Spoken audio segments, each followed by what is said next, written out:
واستعينوا بالصبر والصلاة وإنها لكبيرة إلا على الخاشعين.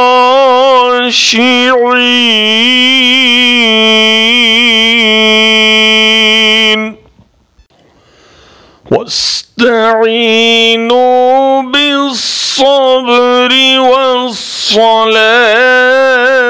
وإنها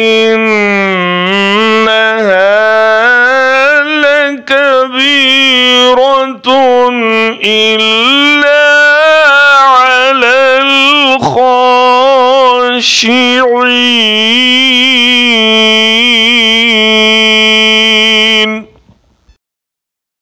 और सब्र और नमाज से मदद हासिल करो। नमाज भारी ज़रूर मालूम होती है मगर उन लोगों को नहीं जो खुशू यानी ध्यान और आजिज़ी से पढ़ते हैं।